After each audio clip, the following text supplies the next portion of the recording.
नमस्कार, मैं हूं मंजू सोनी और आप देख रहे हैं डेडलाइन हिंदी। आज हमारे साथ अंकित सिंह राजपूत जुड़ चुके हैं। ये ऐसी शख्सियत है जिन्होंने अपने संघर्ष के बल पर मुकाम हासिल किया है। हाल ही में सिविल जज के लिए इनका चयन किया गया है। तो हम इनसे बात करते हैं इनकी जर्नी के बारे में, इन्होंने किस तरह से शुरुआत की और इनकी मन में सिविल जज बनने के लिए ही प्रेरणा कहाँ से आई। पहले तो आपका स्वागत है डेडलाइन हिंदी में। Thank you ma'am. तो आप बताएं कि आपको प्रेरणा कहाँ से मिली कि मुझे सिविल जज की तैयारी करनी है। मैम, मेरी जो स्कूलिंग है वो सैनिक स्कूल रीवा से हुई और जब मैं सैनिक स्कूल में था मैम तो मैं एनडीए ज्वाइन करना चाहता था। अनफॉर्चुनेटली मैं कर नहीं पाया एनडीए ज्वाइन। लेकिन मैम उसके बाद मुझे कुछ ऐसी जॉब ज्वाइन करनी थी जो प्रेस्टिजियस हो, जहां पर मैं सोसाइटी को भी कुछ वापस दे पाऊं। तो इसलिए मुझे लगा कि सिविल जज होने के नाते, out of all jobs, civil जज होने के नाते मैं कुछ ऐसा कर सकता हूं जो मेरे इंटरेस्ट का भी है और मैं सोसाइटी को कुछ वापस भी दे सकता हूँ। तो इसमें आपका इंटरेस्ट पहले से था? जी मैम, लॉ में मेरा इंटरेस्ट था मैम। लॉ के सब्जेक्ट्स में मेरा पहले से इंटरेस्ट था और मैंने ये चूज किया। दूसरा, मुझे ऐसी कोई जॉब चाहिए थी जहां पर डिसिप्लिन, पंक्चुअलिटी ये सब ज्यादा हो और प्रोटोकॉल्स हों, जैसे आर्मी के प्रोटोकॉल्स होते हैं, काफी सिमिलर जुडिशरी में हैं। तो इसलिए मैंने ये ज्वाइन किया मैम। कि आपकी फैमिली जो बैकग्राउंड रहा है वो कैसा रहा है? मैम, मेरे जो फादर हैं वो रिटायर्ड डिप्टी डायरेक्टर हैं हॉर्टिकल्चर डिपार्टमेंट से। मदर जो मेरी हैं हाउसवाइफ हैं। बाकी मेरा जो गांव है मैम वो सिरमिती में पड़ता है, मुरैना जिले का, अंबा रोड पर वो गांव है मेरा। तो यही। फाइनेंशियल किस तरह से अपनी फैमिली में, ये पूछना चाहती हूँ आपसे। मैम, बचपन में तो फाइनेंशियल स्थिति मैम बहुत ज्यादा ठीक नहीं थी। हम लोग मुरैना में रहा करते थे। उसके बाद पिताजी ने ही सब कुछ जिस तरीके से गेन किया और फिर यहाँ पर ग्वालियर में हमें शिफ्ट किया, वो उनकी मेहनत से। और फिर मुझे उन्होंने अपनी विल से पढ़ाया, सैनिक स्कूल भेजा। और मुझे तो पिताजी ने ही अपनी इच्छा से मुझे सैनिक स्कूल में भेजा और ये बेस्ट डिसीजन साबित हुआ, क्योंकि उससे जो डिसिप्लिन आया, पंक्चुअलिटी अंदर आई, बाकी सारी चीजें उसी से संभव हो पाई मेरे लिए। इस तरह की आपने जो सिविल जज की तैयारी की है और इसमें जाने तक के लिए काफी पेशेंस चाहिए, फैमिली के लिए, फैमिली की हेल्प भी चाहिए। और कई जगह ऐसा होता है कि फैमिली में पढ़े लिखे लोग होते हैं, शिक्षा को महत्व देते हैं। तो उसके बारे में बताएं कि आपके घर में शिक्षा के प्रति कैसा क्या महत्व रहता है। मैम, मेरी एक्सटेंडेड फैमिली में ज्यादातर लोग किसान ही हैं। रोल है कि वो पहले शिक्षा में, मेरे चाचा को भी उन्होंने सैनिक स्कूल से पढ़ाई करवाई, फिर मुझे भी उन्होंने सैनिक स्कूल से पढ़ाई करवाई। तो मेरे पिताजी का और बाकी जो मेरे कजिन्स हैं उनको नवोदय के लिए उन्होंने तैयार किया, वहां से पढ़ाई करवाई। तो शिक्षा के लिए मेरे पिताजी काफी फॉरवर्ड रहे। उन्होंने काफी मेहनत करी इस चीज के पीछे और वो जानते थे कि इससे ही जो है अच्छी स्टैंडर्ड ऑफ लिविंग जो है वो अच्छा हो सकता है। और जो मेरे कजिन्स हैं वो भी नवोदय से पढ़ के आज अच्छी जगह पर हैं और मैं भी समझता हूं कि मैंने भी ठीक ठाक कर लिया अपने जीवन में।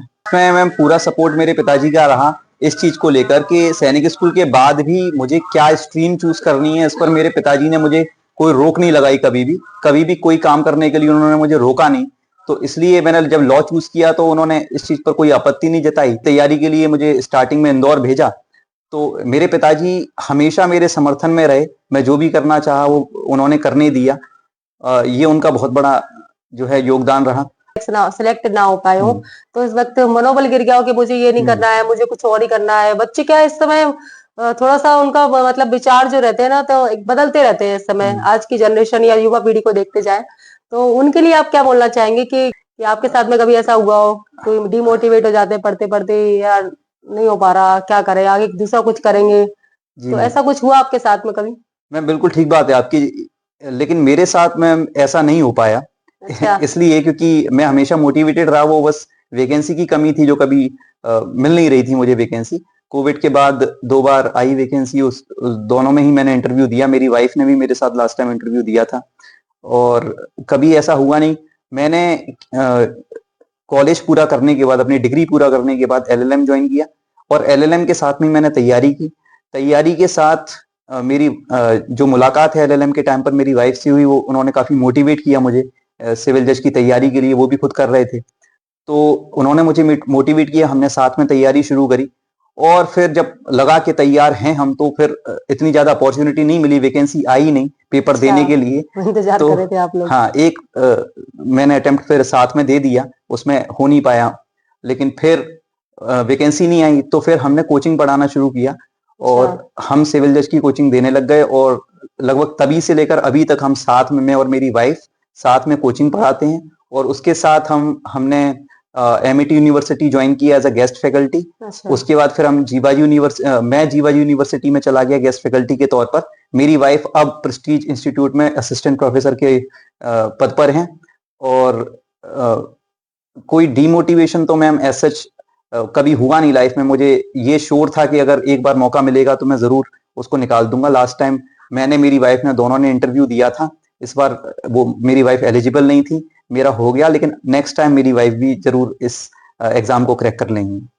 कह सकते हैं पूरी फैमिली जो है वो पूरी एजुकेटेड रही है, शिक्षा के प्रति जागरूक रही है और एक दूसरे का सपोर्ट इनकी वाइफ ने और इनके पिताजी ने इनका पूरा सपोर्ट किया हुआ है। तो आपका शेड्यूल बताइए कि दिन भर का आपका क्या शेड्यूल रहता है पढ़ाई का, जो हमारे दर्शक है, बच्चे जो है, आज की युवा पीढ़ी है, वो भी इस चीज को देख सके और सुन सके, वो भी अपने जीवन में अपनाए इस चीज को। मैम जब मैंने तैयारी शुरू नहीं की थी तो सबसे पहली चीज जो सबसे जरूरी थी मेरे लिए, सोशल मीडिया को आप अनइंस्टॉल कर दें, ये सबसे जरूरी था। तो मैंने सबसे पहला काम जो हाँ, किया सबसे वो, चीज तो वही है कि बच्चे जो है मोबाइल के और जी इनके उसके चक्कर में थोड़ा सा क्या है, अपना बिल्कुल दिमाग इधर डाइवर्ट हो जाता है उनका थोड़ा बिल्कुल। सा। तो इसीलिए सबसे पहला काम मैम यही किया कि फेसबुक और इंस्टाग्राम, इसको मैंने अनइंस्टॉल किया। बहुत साल पहले ही मैं कर चुका हूँ। मैं किसी भी सोशल मीडिया पे आपको नहीं मिलूंगा, अच्छा। केवल व्हाट्सएप और यूट्यूब को छोड़कर मैं किसी पे नहीं हूँ। तो ये पहला काम किया। मुझे पता था कि ये जो है, मैं, फोन जो है आपका मेनली, ये आपके फोकस का बहुत बड़ा दुश्मन है। आप लगातार 15 मिनट भी अगर पढ़ें किसी पेज को या किताब को, फिर आपको जरूर फोन देखना होता है या फिर कहीं आपका दिमाग भटकता है, कुछ और चाहिए आपको। तो ये इसलिए हो गया है क्योंकि वो फोन चलाने से जो आपको डोपामीन मिलता है, और ये उस वजह से है। आपको अच्छा। समय का पता नहीं चल रहा है और कितनी तेजी से साल गुजर रहे हैं, महीने गुजर रहे हैं, ये इस वजह से हो रहा है। तो मैं समझता था कि फोकस का बहुत बड़ा दुश्मन है फोन, सोशल मीडिया। केवल उतना ही मैंने रखा जितना मेरे लिए जरूरी था।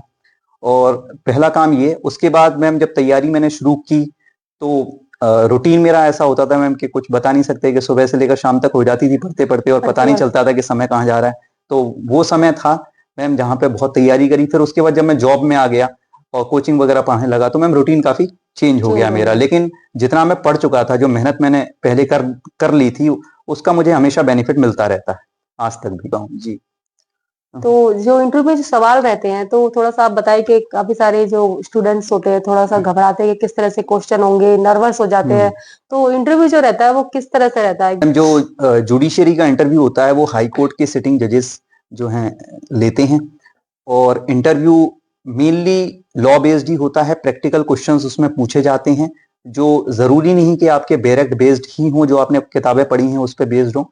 वो कोर्ट रूम की सिचुएशन बेस्ड हो सकती हैं और उस पर डिटेल्स में वो जाते हैं हर एक टॉपिक पर और आपसे वो पूछने की कोशिश करते हैं। तो आपको प्रैक्टिकल बेस्ड क्वेश्चंस के लिए इंटरव्यू में तैयार रहना चाहिए।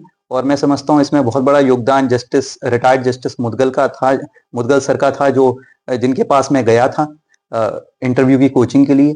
तो उन्होंने मुझे प्रैक्टिकल कॉन्सेप्ट्स काफी बताए, जिसके बाहर से कुछ आया नहीं। और मेरी वाइफ ने मुझे मेंस के लिए प्रिपेयर किया, मेरी इंटरव्यू के लिए भी मेरी वाइफ ने मुझे प्रिपेयर किया।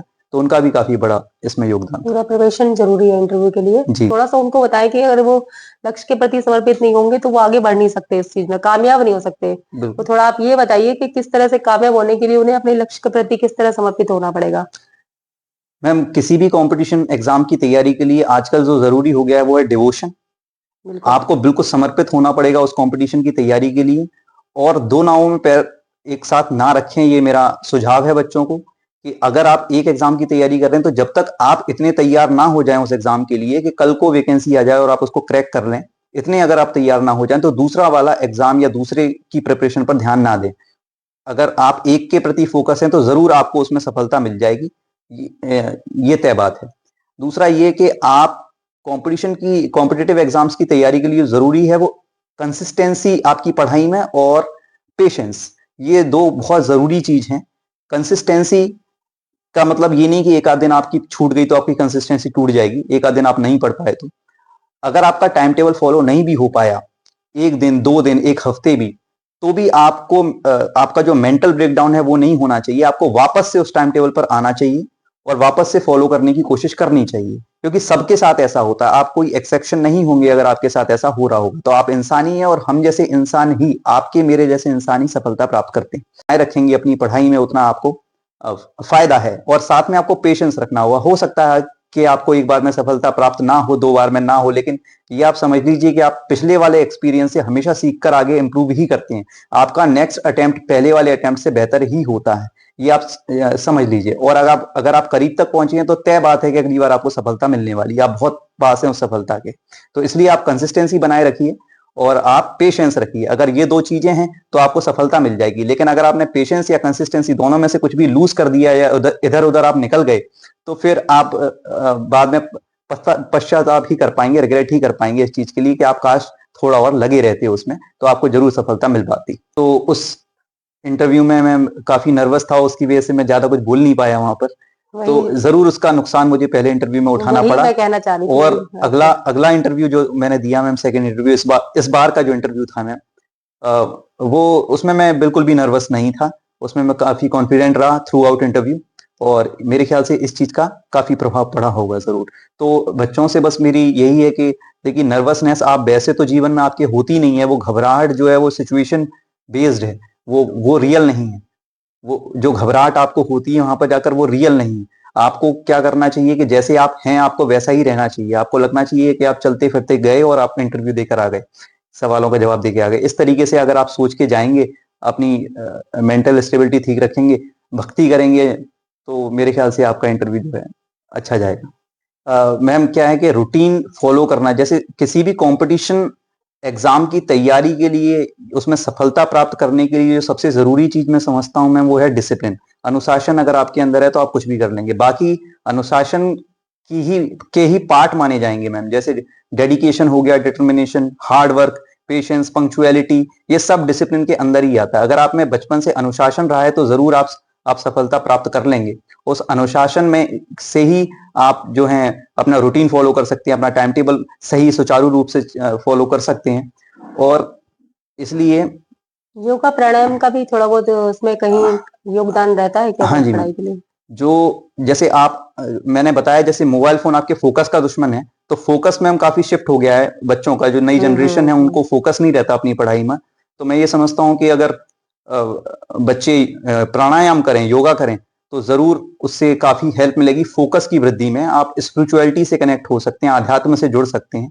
तो आपने सिविल जज की तैयारी ग्वालियर से की? एक्चुअली मैं इंदौर गया था तैयारी के लिए। अच्छा। उसके बाद मैं लौट के आया और फिर मैंने पिछले मेंस के लिए डीडी मिश्रा सर हैं ग्वालियर में, उनके यहाँ पर तैयारी करी। और उसके बाद justice Mudgal, retired high court के जज हैं, उनके पास फिर मैंने इस चीज की तैयारी। सोच सकते हैं कि सभी लोग कहते हैं ना कि बच्चे के बाहर जाके जो पढ़ाई करेंगे तो अच्छी होगी, वहां पर कोचिंग वगैरह अच्छी है, टीचर्स वगैरह अच्छे हैं। और जैसे आपने बताया कि आप इंदौर से पढ़कर आए, फिर आपने ग्वालियर में पढ़ाई की, तो मतलब आप थोड़ा सा उनको ये बताएं कि ग्वालियर में भी अच्छे कोचिंग संस्थान है, टीचर्स हैं, तो अच्छे से पढ़ा सकते हैं। तो ग्वालियर के लिए थोड़ा सा आप बताएं। मैम 100% ग्वालियर जो है अब एजुकेशन हब बन चुका है। और आपने कहीं से भी पढ़ाई करी हो, वो मेहनत आपकी ही है, वो मेहनत आपकी है। आप ग्वालियर में भी अब बहुत अच्छी पढ़ाई होने लग गई है, बहुत अच्छी अच्छी कोचिंग से यहाँ पे आप तैयारी कर सकते हो। और इतने सारे बच्चे जो ग्वालियर में पढ़ के ही इससे पहले सिविल जज भी बने हुए हैं, बड़े बड़े पदों पर गए हैं, पीएससी क्वालिफाई करते हैं, यूपीएससी क्वालिफाई करते हैं ग्वालियर में रहते हुए। उनको कहीं बाहर जाने की कोई आवश्यकता नहीं है, सफिशिएंट है। आपको अपने ऊपर भरोसा होना चाहिए। अगर आपको अपनी तैयारी के ऊपर, अपने प्रोसेस के ऊपर भरोसा है, तो आप कहीं से भी तैयारी कर लीजिए, आप सफलता प्राप्त कर लेंगे। कुछ बच्चों का मानना रहता है कि हम तो बाहर जाके पढ़ेंगे, वहां पर पढ़ाई अच्छी होती है, यहाँ पर कोचिंग अच्छी नहीं मिलती, या फिर टीचर्स अच्छे नहीं है, जैसे तरीके से हमें पढ़ाते नहीं, स्टडी नहीं कराते। तो मतलब एक ये भ्रांति है बच्चों के। बिल्कुल मैम, ये भ्रांति है और ये मिथ तभी बस्ट होता है जब अपन खुद उसको एक्सपीरियंस कर लेते हैं। जैसे मेरा ये बस्ट हो गया समय के साथ साथ, एक्सपीरियंस लेने के साथ साथ। बाहर जाने की आपको कोई आवश्यकता नहीं है, अपने शहर में आप तैयारी बिल्कुल करिए और आपको करना चाहिए। अपनी प्रोसेस पे ध्यान रखिए। तो आप बताएं आपकी पत्नी का योगदान कितना रहा? मैं मेरी वाइफ का काफी बड़ा योगदान है मेरी इस सफलता में, मैं श्रेय देना चाहूंगा उनको। कारण ये कि ना सिर्फ उन्होंने मुझे इस लाइन में लेके आए सिविल जज की तैयारी में, साथ में उन्होंने मेरे साथ कोचिंग जो है स्टार्ट की। उन्होंने मुझे गेस्ट फैकल्टी के लिए मोटिवेट किया। मैं फैकल्टी के रूप में मैंने काम किया एमिटी यूनिवर्सिटी में, जीवा यूनिवर्सिटी में उन्होंने मेरा फॉर्म लगाया। तो मैं जहां जहां पर भी गया हूं उसमें मेरे वाइफ का ही हाथ रहा है। दूसरा ना सिर्फ पढ़ाई में, उन्होंने मेरे को मेंस के लिए, इंटरव्यू के लिए तैयार किया, प्रैक्टिकल लाइंस पर उन्होंने मुझे तैयार किया, जैसे कि इंटरव्यू चलते हैं उनको इंट्यूशन हो जाता है पहले से। तो उसके अलावा भी मैं ये कहना चाहूंगा कि ना सिर्फ पढ़ाई में मुझे कोई भी बर्डन ना हो, घर में भी इस चीज का उन्होंने ध्यान दिया।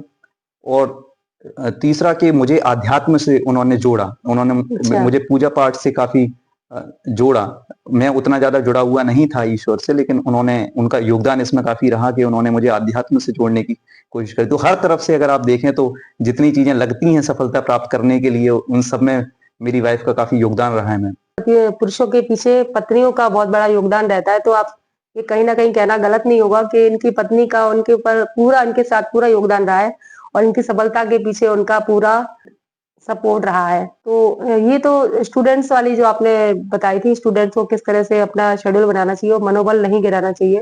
दूसरा मैं चाहती हूँ कि आप उनके माता पिता को भी थोड़ा सा संदेश दीजिए कि वो किस तरह से बच्चों को प्रेशराइज ना करे कमाने के पीछे। कहते हैं ना कि आप कुछ नहीं कर रहे हो, आपने क्या किया, एग्जाम फाइट नहीं कर पाए तो आप कुछ ना कुछ दुकान खोल देते हैं आपके लिए, या फिर कोई जॉब करने लगो, घर कैसे चलेगा। तो मिडिल फैमिली जो रहती है तो उसमें थोड़ी सी कहीं ना कहीं दिक्कतें आती हैं, काफी हद तक आती है। तो उनके लिए तो आप थोड़ा सा बोलिए कि देखिए, क्या वो बच्चे को अपने सपोर्ट कर सकते हैं। देखिए मेरे पिताजी ने मुझे हमेशा फ्री हैंड दिया है, हमेशा फ्री छोड़ा कि जो भी मुझे करना हो वो करना उचित है। ऐसा नहीं था कि मेरे यहाँ पर फाइनेंशियल कंडीशन हमेशा से ठीक ही थी या मेरे पिताजी की फाइनेंशियल कंडीशन ठीक थी, फिर भी उन्होंने मेरे टैलेंट को बैक किया। उन्होंने देख लिया कि मेरे अंदर टैलेंट है, मैं कंपटीशन क्रैक कर सकता हूँ। पहले भी मैं सैनिक स्कूल निकाल चुका था। तो इतना अगर आपके बच्चे में, तो आपको जरूर उसको अपने सपने के पीछे भागने के लिए बैक करना चाहिए। अगर उसमें पैशन है थोड़ा बहुत, या आपको लगता है थोड़ा बहुत भी वो कर सकता है, तो आपको बिल्कुल वो करने देना चाहिए। दूसरा ये कि जरूरी नहीं है कि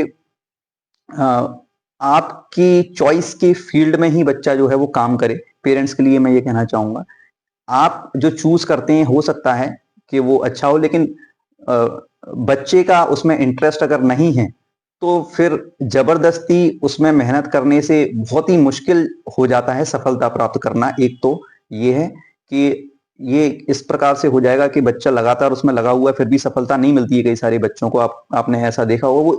वो उसके पीछे रीजन ये है कि उसको इंटरेस्ट नहीं है, पढ़ने में मजा नहीं आता। तब होता है जब आप सुबह से शाम तक पढ़ रहे हैं और आपको पता नहीं चल रहा कि समय कहाँ जा रहा है। ये तब होगा जब आपके अंदर पैशन है उस चीज को लेकर, आप पढ़ना चाहते हैं, आप सीखना चाहते हैं, आप उस चीज को क्रैक करना चाहते हैं, उस प्रकार की जॉब आप करना चाहते हैं। अगर कोई भी ऐसी जॉब है जिसमें बच्चा इस प्रकार से पैशन रखता है, ये कि वो सुबह से शाम तक वो एक काम कर सके और वो बिल्कुल ना थके, और वो ठीक ठाक करियर ऑप्शन है, तो बिल्कुल आपको उस पर्टिकुलर करियर को करने के लिए बच्चे को बैक करना चाहिए।